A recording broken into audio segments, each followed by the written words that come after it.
संस्कृत भाषा देव भाषा अस्ति, यानी संस्कृत भाषा देवों की भाषा है, देव भाषा। आप ये सोच रहे होंगे कि अचानक संस्कृत की बात क्यों शुरू हो गई। आज तो संस्कृत दिवस भी नहीं, लेकिन उत्तर प्रदेश में एक ऐसा कदम उठाया गया है जिसके बाद संस्कृत भाषा को दिवस से बाहर निकाल कर देखना पूरे देश के लिए जरूरी हो गया। संस्कृत भाषा को बढ़ावा देने के लिए अब से योगी सरकार का सूचना विभाग 4 भाषाओं में सरकारी विज्ञप्तियां प्रकाशित करेगा। सरकार के कामकाज की जानकारियां हिंदी, उर्दू और अंग्रेजी भाषा के अलावा संस्कृत में भी प्रकाशित की जाएंगी। इसकी शुरुआत हो चुकी है। रविवार को कोविड-19 की समीक्षा बैठक की प्रेस विज्ञप्ति संस्कृत भाषा में जारी की गई। ये देखने सुनने में छोटा कदम लगता है, लेकिन इसके कई बड़े असर हो सकते हैं। उत्तर प्रदेश में हुए इस फैसले के परिणाम को समझने के लिए हम इसे संस्कृत भाषा के भूतकाल, वर्तमान और भविष्य के लेंस से देखेंगे। आज हम संस्कृत भाषा के कल, आज और कल की बात करेंगे।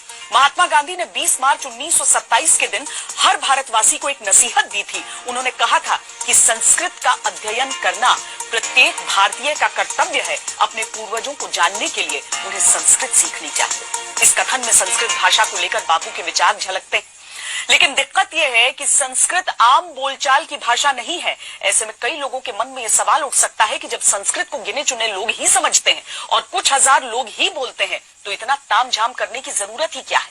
अगर आप भी ऐसा ही सोचते हैं तो संस्कृत भाषा के हित में योगी सरकार के फैसले पर आधारित हमारी ये रिपोर्ट आपकी सोच बदल सकती है।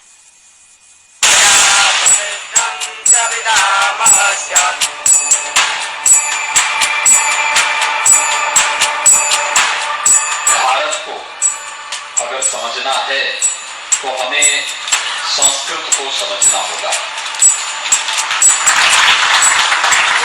उत्तर प्रदेश के मुख्यमंत्री योगी आदित्यनाथ का संस्कृत प्रेम कितना प्रगाढ़ है, इसका उल्लेख वो कई बार अपने मंचों से कर चुके हैं और अब संस्कृत भाषा से उनका ये प्रेम उत्तर प्रदेश सरकार की विज्ञप्तियों में भी झलक रहा है।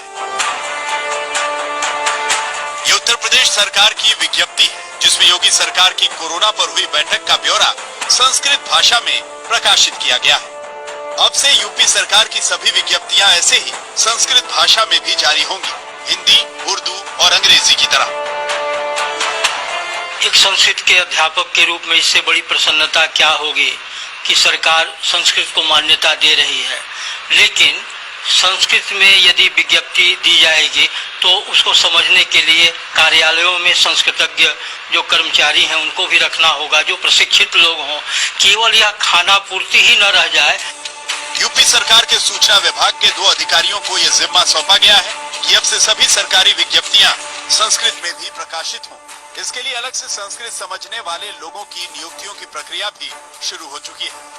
वैसे संस्कृत में सरकारी विज्ञप्तियों की तैयारी पिछले वर्ष ही कर ली गई थी। मुख्यमंत्री योगी आदित्यनाथ इसका ऐलान भी कर चुके हैं। संस्कृत को भी हमें भारत को देख करके इसके प्रचार प्रसार में अपना योगदान देने में अपना योगदान देना चाहिए। दुनिया में ज्ञान विज्ञान की अनेक भाषाएं होंगी, लेकिन अगर किसी विज्ञान की सीमाओं को अतिक्रमण करके अध्यात्म की धरती पर प्रवेश करना है तो संस्कृत उसका एकमात्र माध्यम होगा। योगी सरकार संस्कृत भाषा को उचित सम्मान देने को लेकर कितनी गंभीर है, इसका अंदाजा इस बात से लगाइए कि उत्तर प्रदेश में संस्कृत शिक्षा को बढ़ावा देने के लिए 314 करोड़ 51 लाख रुपयों का प्रावधान है। संस्कृत शिक्षा के लिए योगी सरकार ने 242 करोड़ रुपयों के साथ संस्कृत स्कूल और डिग्री कॉलेज के लिए 30 करोड़ रुपयों की सहायता राशि जारी की है। 21 करोड़ रुपए का प्रावधान काशी विद्यापीठ में संस्कृत शिक्षा को बढ़ावा देने के लिए किया जाएगा। 21 करोड़ 51 लाख रुपए का बजट वाराणसी के संपूर्णानंद संस्कृत विश्वविद्यालय के लिए तय किया गया है।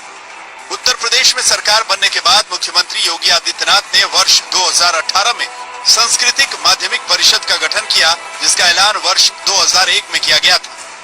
17 वर्ष लगे और 17 वर्ष तब लगे जब मैंने स्वयं इसमें रुचि ली और मैं स्वयं मुख्यमंत्री बना। मैंने सोचा कि इसका क्या होगा,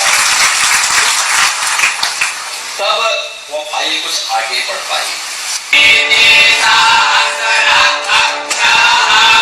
कुछ लोगों को ये फैसला अटपटा लग सकता है। लोग कह सकते हैं कि संस्कृत में विज्ञप्तियां कौन पढ़ेगा, क्योंकि संस्कृत भाषा पर बातें करना एक बात है और संस्कृत में बातचीत करना बिल्कुल दूसरी बात।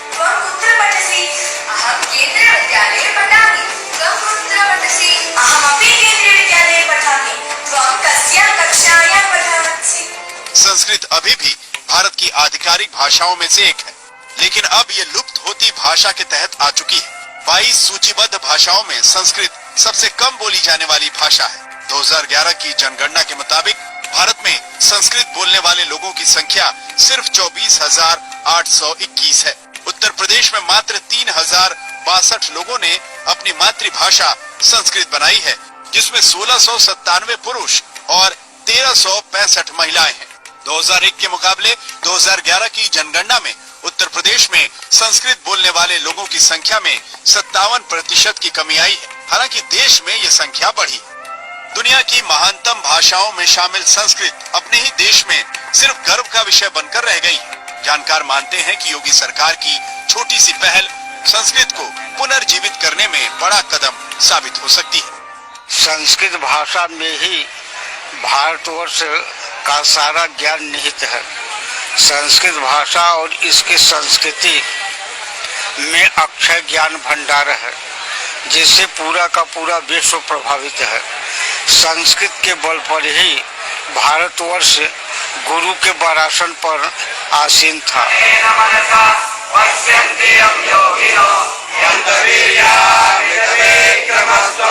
माना कि संस्कृत भाषा बोलने वाले लोग अब ढूंढने पर भी नहीं मिलते। अगर सिर्फ यूपी की बात करें तो इंटरनल क्वालिटी एश्योरेंस सेल द्वारा जारी आंकड़ों के हिसाब से उत्तर प्रदेश के वाराणसी में संस्कृत के सबसे जाने माने संस्थान संपूर्णानंद संस्कृत विश्वविद्यालय में साल 2017-2018 में मात्र 1,964 छात्र पंजीकृत हैं, जिसमें से 1260 स्नातक, 689 परास्नातक और 15 पीएचडी कर रहे हैं। यहाँ 63 विदेशी छात्र भी हैं।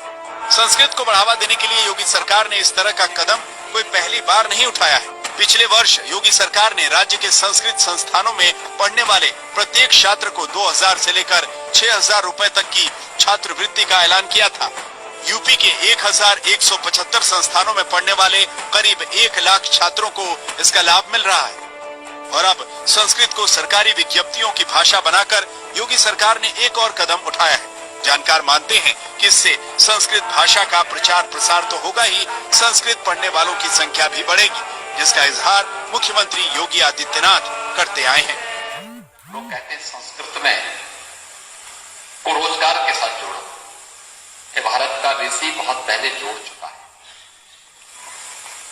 मेरा ये मानना, संस्कृत पढ़ने वाला व्यक्ति कभी भूखों नहीं मर सकता,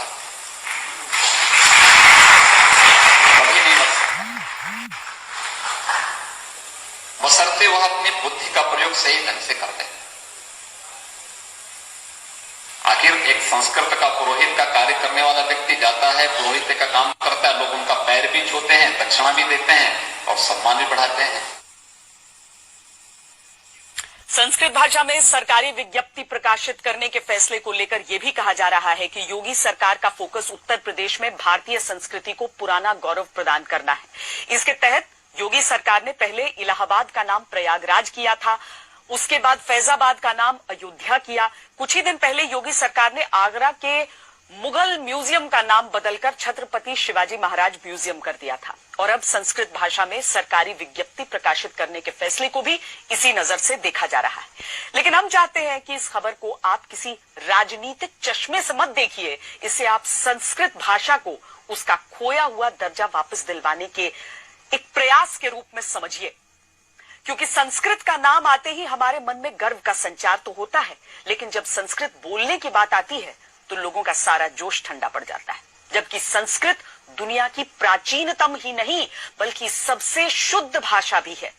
अब आप सोच रहे होंगे कि हम ये बात किस आधार पर कह रहे हैं, तो आपको इसका आधार भी बता देते हैं।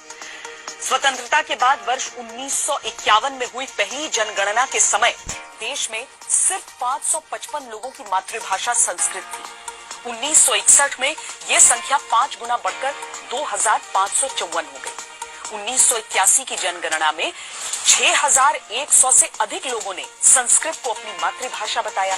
स्वतंत्रता के बाद भारत में संस्कृत को आम बोलचाल में प्रयोग करने वाले लोगों की सबसे अधिक संख्या वर्ष 1991 में दर्ज हुई थी।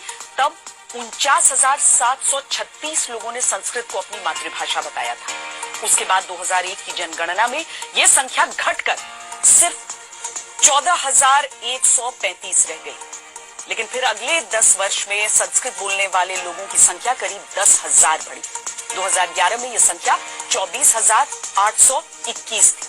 संस्कृत भाषा की इस हालत के लिए एक तर्क हमेशा दिया जाता है कि संस्कृत रोजगार की भाषा नहीं है। काफी हद तक ये बात सही भी है, लेकिन इसके लिए भी हमारा समाज और हमारी सरकारें जिम्मेदार है, क्योंकि 1947 में हम भारत के लोग अंग्रेजों से तो आजाद हो गए, अंग्रेजी से आजाद नहीं हो पाए।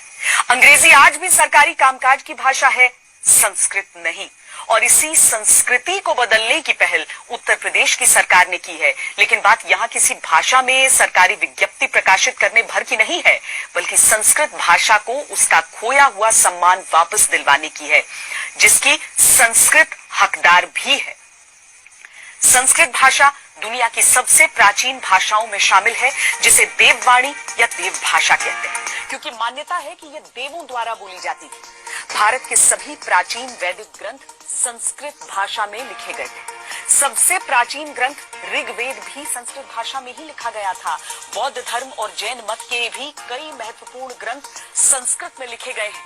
भारत की 20 से अधिक भाषाओं का मूल संस्कृत है, जिनमें हिंदी, ब्रज भाषा, अवधी, मराठी, बांग्ला, राजस्थानी, गुजराती, भोजपुरी, पंजाबी और उर्दू शामिल हैं। इसके अलावा जर्मन, लैटिन, रोमन, फारसी, नेपाली और सिंधी भाषा पर भी संस्कृत का प्रभाव है। लेकिन फिर भी संस्कृत भाषा हिंदू धर्म में सिर्फ यज्ञ और पूजा की भाषा बनकर रह गई है, जबकि भारत के संविधान निर्माता भीमराव अंबेडकर का मानना था कि संस्कृत पूरे भारत को भाषाई एकता के सूत्र में बांध सकने वाली इकलौती भाषा हो सकती है। लेकिन ऐसा नहीं हुआ और भारत में संस्कृत भाषा विलुप्त होने की कगार पर पहुंच चुकी है। ये वो सच है जो लोगों को कड़वा जरूर लग सकता है, लेकिन इसे झुठलाया नहीं जा सकता। इसीलिए संस्कृत की वापसी के लिए अभूतपूर्व प्रयास करने की आवश्यकता है।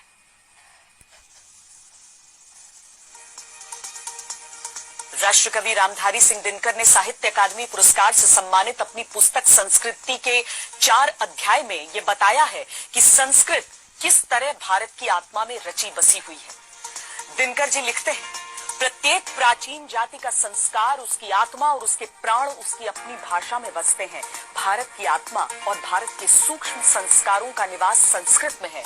संस्कृत इस देश में बसने वाले लोगों की सेवा और नहीं तो 3-4 हजार वर्ष से करती आई है। भारत की सभी भाषाएं संस्कृत के घाट पर पानी पीकर जीती आई हैं और आज भी उनका उपजीव्य यही भाषा है। भारत की आधुनिक भाषाओं में नए शब्द बनाने की शक्ति समाप्त है। अब भारत की जो भी भाषा नया शब्द खोजती है, उसके सामने संस्कृत की ओर जाने के सिवा और कोई राह नहीं है। इसी संस्कृत पर आधारित होने के कारण भारत की सभी भाषाएं एक हैं, क्योंकि उनके शब्द एक हैं, उनकी तर्ज, भंगिमा और अदाएं एक हैं तथा वे एक ही सपने का आख्यान अलग अलग लिपियों में करती हैं।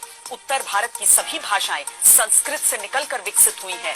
ये भी परस्पर भिन्न है, किंतु संस्कृत ने हिंदी को एक खास ढंग से विकसित करके उत्तर भारत को एक ऐसी भाषा दे दी जो थोड़ी बहुत सभी भाषा क्षेत्रों में समझ ली जाती है।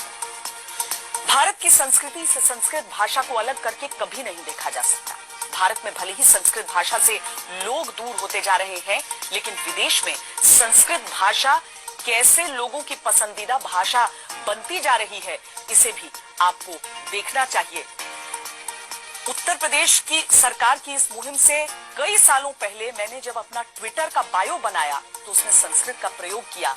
हर एक भारतवासी एक छोटा सा प्रयास अपने हिसाब से कर सकता है। खबरदार में आज के लिए इतना ही। देश और दुनिया की बाकी खबरों के लिए देखते रहिए आज।